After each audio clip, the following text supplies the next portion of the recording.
This is an Apostrophe podcast production.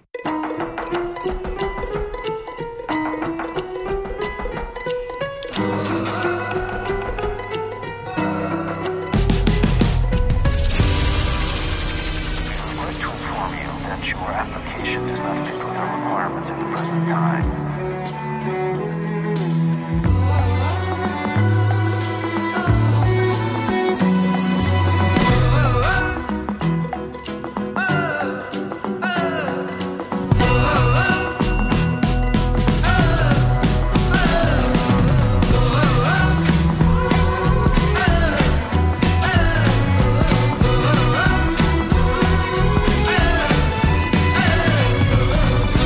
This is We Regret to Inform You, the Rejection podcast.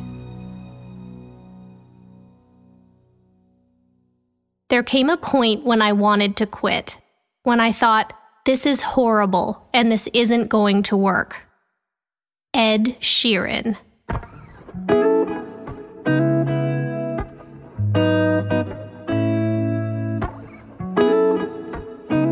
In December of 2010, Ed Sheeran sold out a gig in East London.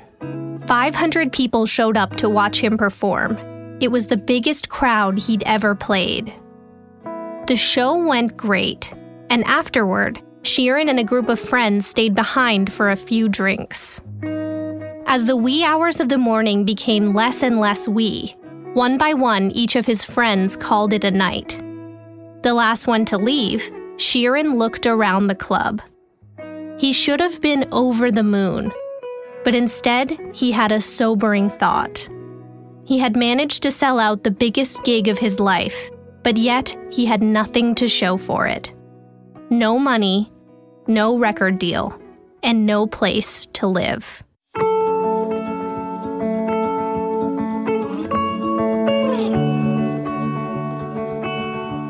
In 1996, Ed Sheeran cried every single day. He was 5 years old and had just started primary school. He attended a private prep school that put its emphasis on one area above all others: sports. And Sheeran was the furthest thing from athletic. Instead, he worshipped music. At just 4 years old, he had already joined his church choir. He came from a household where creative flames were fanned.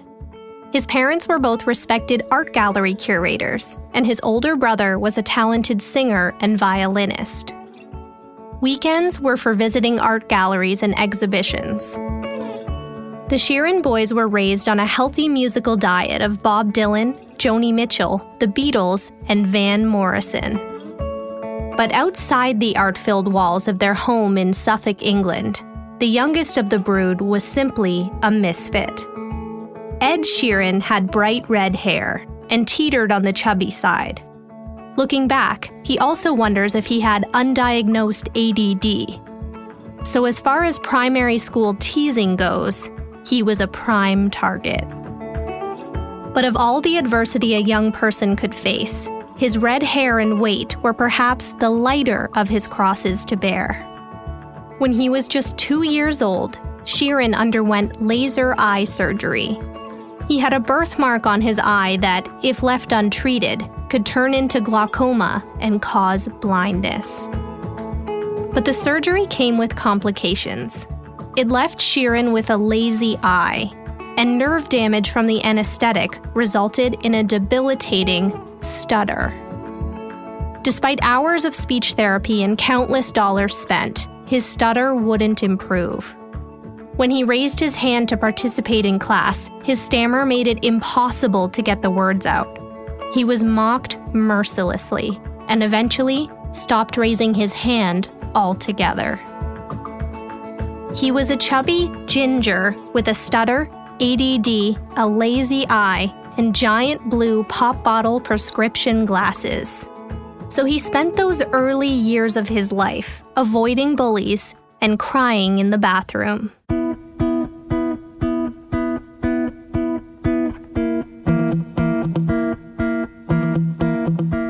Amazingly, Sheeran's stutter wasn't a problem while he was singing.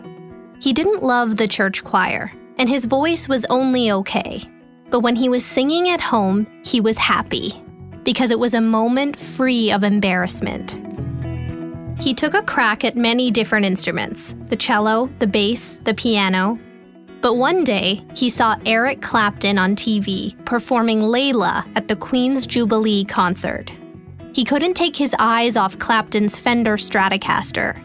And right then and there, Sheeran decided the guitar was the instrument for him. His parents limited his TV time, and they didn't allow video games in the house. Instead, they encouraged the boys to find a creative hobby that didn't involve a screen. So young Sheeran marched down to the local pawn shop and bought himself a black Stratocaster of his own for $30. It even came with its own little amp. He noticed that every major musician he'd ever seen had a band backing them up on stage. So he put out feelers to see if anyone in the neighborhood wanted to form a group together. But no one was interested.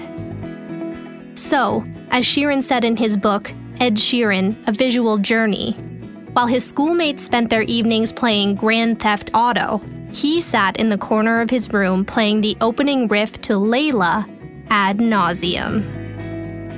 His parents had gifted him an appreciation for classic rock, but he also took a liking to contemporary music. In particular, he loved Eminem. The intricate use of melody and rhythm in rap music fascinated Sheeran. So his dad bought him his first Eminem album, and he quickly got to work learning the lyrics. Eminem's lyrics fly by exceptionally fast, sometimes up to 4.3 words per second. But Sheeran learned every word on the album, and in the process, something amazing happened. He cured himself of his stutter.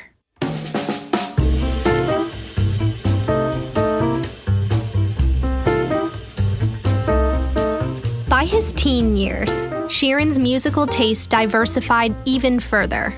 From Carole King to Tupac to Madonna to Green Day, he spent hours learning chord progressions, trying to crack the formula of a catchy pop song. But his favorite artist was Damien Rice.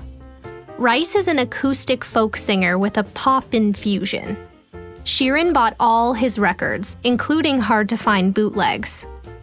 Then he got tickets to a Damien Rice concert, his first ever, as Rice typically played at 18-plus venues. After the show, Sheeran got the chance to meet Rice in person. He was ecstatic. His idol was no longer just a fixture in his record collection, but a real-life person who was making music for a living. That night, Sheeran got home from the concert and wrote 6 songs straight. One was called Typical Average. It was a punk rock song, Green Day meets AC/DC. The lyrics were angsty, the guitar was overpowering, and the singing was flat. But on the whole, it wasn't bad. It wasn't bad at all. He played his songs for his parents. They were impressed. That's when his father said, "An artist has really made it if they play Madison Square Garden." So Sheeran kept writing, and eventually he worked up the courage to perform his music at a local open mic night. It was Battle of the Bands. He was scared, but also kind of exhilarated. Sheeran won first place that night. It was the first time he thought, okay, maybe I'm good at this. Soon he was playing several open mic nights a week. All of his songs sounded exactly like Damien Rice, and were almost all about a girl named Claire who he fancied at school. He put together his first EP and called it The Orange Room, because his bedroom was orange. He burned 100 CDs himself and sold 15.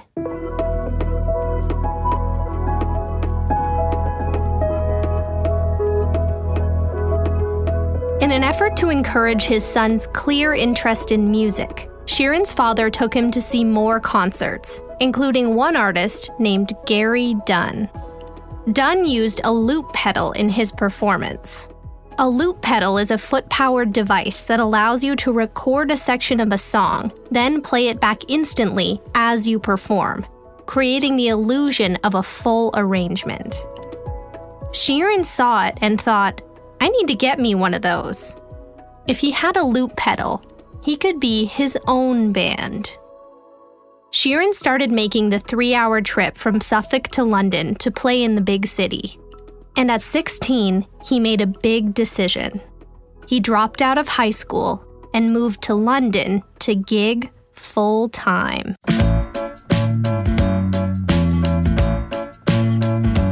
With no money and nowhere to stay, Sheeran threw himself into performing.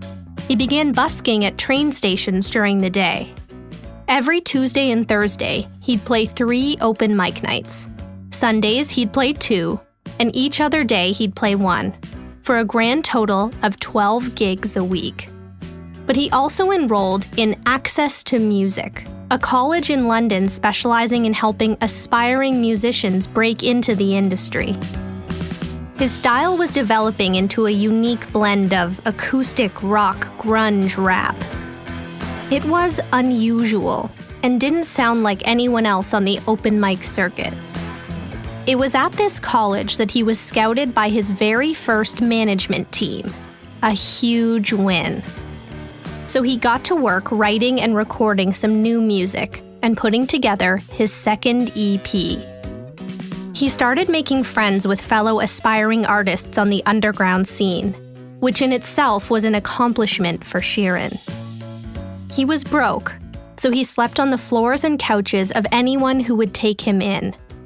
When no one could, he slept under a heated arch near Buckingham Palace. Sheeran continued to play open mics in London with no permanent address to call home. 2 years in, he still wasn't making enough to pay rent. But one night, he heard music label Island Records was holding a battle of the bands. The winner would get their song released as a single. If that single did well, it opened the door to the possibility of a record deal. So Sheeran performed a song he'd written called Let It Out. And once again, he won. This was it, the turning point. He was on the radar of a massive record label and had released his first single, a giant leap forward.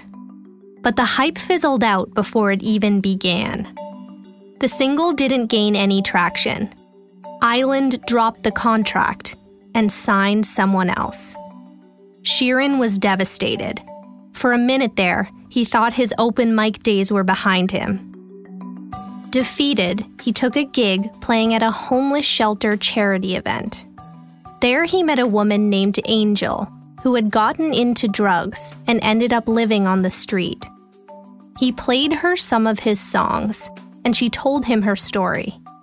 That night, he wrote a song about Angel called The A-Team.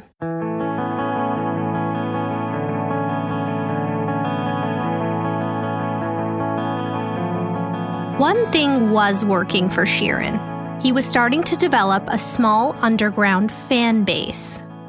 It widened his couch surfing options, but it also gave him a little push. So he started networking. He met a man who ran SBTV, a revered British YouTube channel for emerging urban artists. The two got talking. Soon, Sheeran began performing on SBTV, and his videos started gaining traction online, bringing in thousands of views. One such viewer was Jack Alsop, also known as Just Jack. Just Jack was a singer-songwriter on the rise after a few of his singles charted in the UK. He liked Sheeran's style and approached him about joining his upcoming Just Jack tour. Sheeran said he'd do it for free and could start immediately. Sold. So Sheeran and Just Jack set out on tour. Sheeran had written a song called You Need Me, I Don't Need You. It had a rap infusion and used the loop pedal. When he played it live, the crowd went wild. But his management team didn't like it, They thought it was awkward when he rapped. They said, "You're not Eminem, and stop using the loop pedal." They also told him if he really wanted a shot with labels, he needed to change his clothes and dye his hair.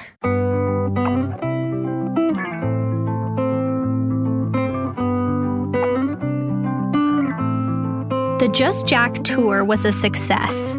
Sheeran found himself playing in bigger and bigger venues. And with that momentum, his management team decided they had enough ammo to approach record labels again. So they set up some meetings. Sony rejected Sheeran. Then EMI. Then Island Records. It was Island's second rejection of Sheeran. This time, they told him they already had Mumford & Sons. Then, not long afterward, another major blow. Sheeran's management dropped him as a client. He wasn't making enough waves, and they told him there was nothing else they could do. Sheeran was crushed. He had made a name for himself on the open mic circuit, but without a manager or a record label's interest, he would remain a nobody. So he began playing at people's house parties and events in exchange for $100 and a bed for the night. Hold that thought. We'll be right back.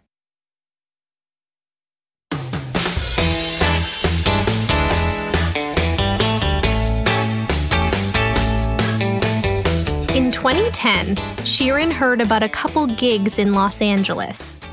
London wasn't working out the way he wanted, so he scrounged together enough money to buy a ticket to LAX.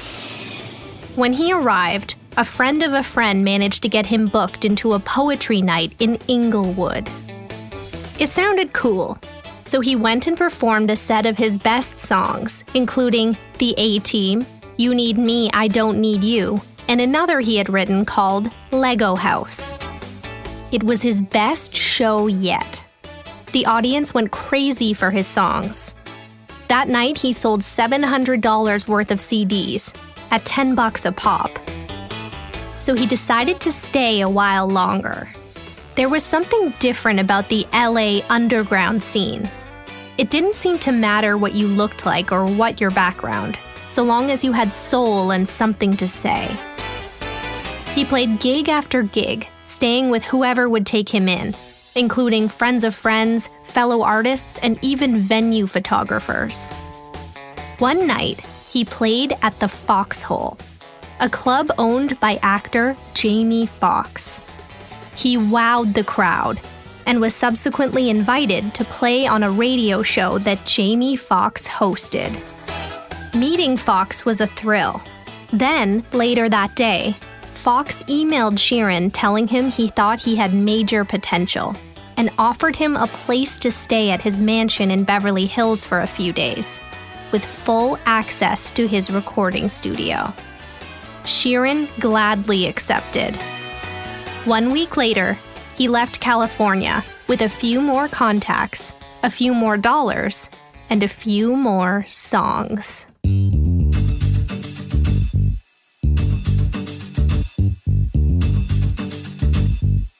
When he returned to London, Sheeran met with Just Jack's manager, Stuart Camp. Camp had been interested in Sheeran since the Just Jack tour, but Sheeran already had representation at the time. Now that he was a free agent, Camp was eager to take him on as a client. So he did, and Sheeran started sleeping on his couch.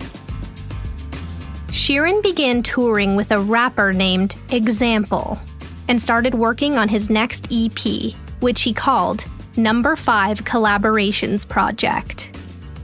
He wanted to make an entire collection of collaborations with top grime and rap artists on the UK scene. And thanks to SBTV and Example, he had the connections. The collaborations were unusual, because hip-hop and acoustic folk artists didn't typically go together. But through his trip to LA, he learned that different genres from different backgrounds could complement each other in interesting ways. So he got to work, meanwhile playing any gig he could land. One night, Sheeran booked a gig in Exeter, a city about a 3-hour train ride from London. The gig paid £50, but the train ticket cost £80. He figured he'd sell some of his EPs to make up the other 30. When he got there, he did a sound check, then waited backstage. But when it came time to go on, he walked out only to realize the room was entirely empty. Not one person had shown up to hear him perform. The venue's sound engineer suggested they wait 30 minutes in case anyone turned up. At the 30-minute mark, they waited another 15. Still empty. So, he performed his set for the sound engineer. But because of all the waiting, he missed his train home, and the next one back to London wasn't until 5 a.m., so he slept at the train station. The next morning, he looked out the foggy train window and thought, he'd been at this for years. Maybe this music thing wasn't going to happen.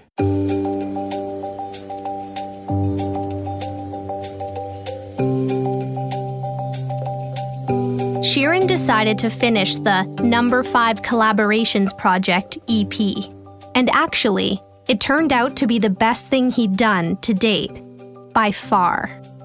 So his manager secured them a meeting with a record label and played them the tracks. They didn't like it, and told him he should probably just give it out for free. Sheeran was frustrated. He'd played hundreds of shows, he was making connections, his music was good. It didn't make sense. But he figured if they didn't want his album, he'd just upload it to iTunes himself. If anyone heard it, he'd be happy. Then, out of nowhere, something incredible happened. Number 5 Collaborations Project started to climb the iTunes charts. The other artists on the album broadcast the release across their social platforms, and in no time, it went viral. Soon, it reached number 2, all without the marketing muscle of a record company. Sheeran couldn't believe it, and suddenly, music labels came knocking. They had rejected these very songs before, but now that they were charting, label executives suddenly loved them. On one hand, it was irritating. On the other hand, he knew he'd been a hard sell. He was an awkward, red-headed kid who sometimes rapped while playing acoustic guitar. Acoustic singer-songwriters usually sang love songs, yet his best song was about an addict who became homeless. But of all the music labels that came calling, one stood out: Asylum Records. Asylum was a division of Atlantic Records. It was a very exclusive label, and the only one that hadn't already rejected him. Asylum had actually taken the time to come see him perform over the years. As Sheeran put it, they had been interested in him for longer than 4 hours. So even though they were offering him less money, Sheeran went with his gut and signed his first record contract. It was a surreal moment. He took the money and paid off his parents' mortgage.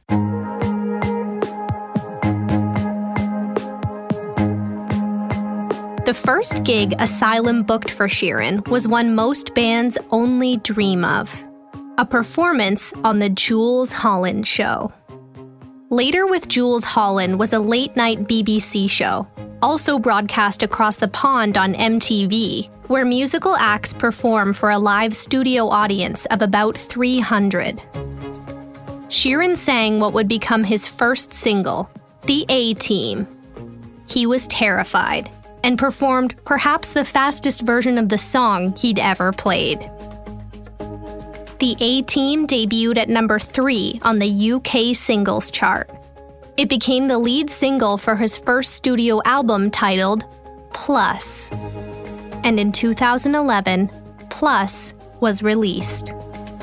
3 of its singles charted in the top 5, including Lego House and You Need Me, I Don't Need You. 3 more charted in the top 25. By the end of 2011, Plus was not only certified triple platinum, it became one of the highest charting albums in UK history. And on October 29, 2013, with an acoustic guitar in his hand, a loop pedal under his foot, and red hair on his head, Ed Sheeran really made it. He sold out Madison Square Garden.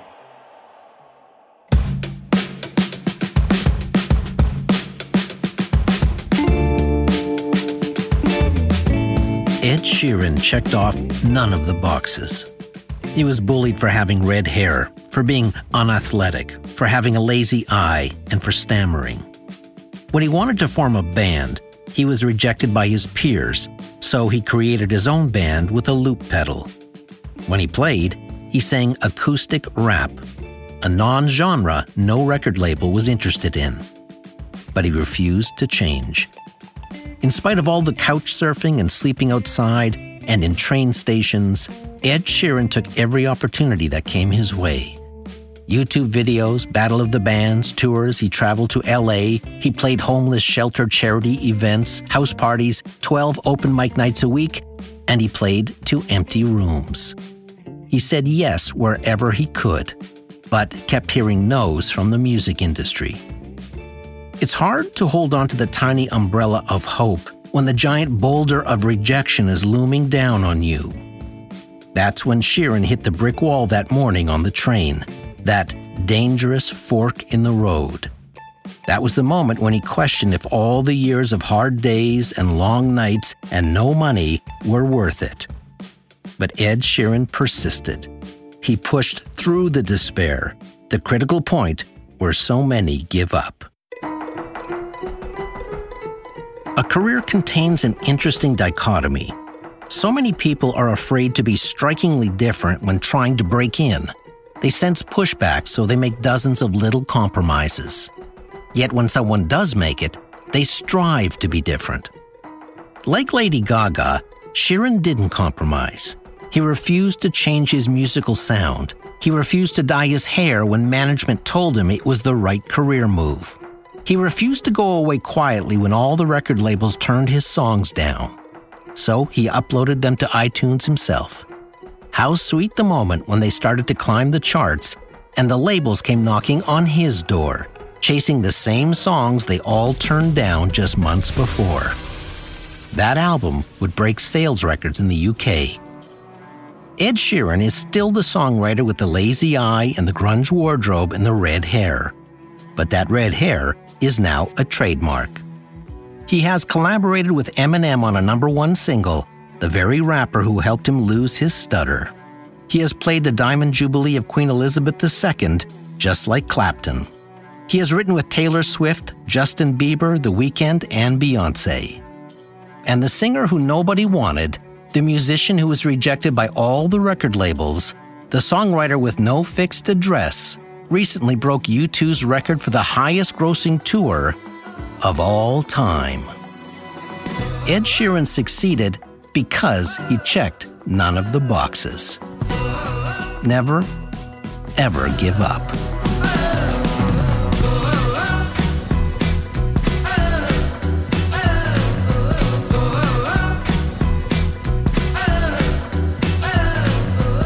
Edward Christopher Sheeran. Singles sold, 54 million. Grammy Awards, 4. Spotify's most streamed song, Shape of You, 2 billion streams. YouTube views, 20 billion. UK Artist of the Decade, 2020.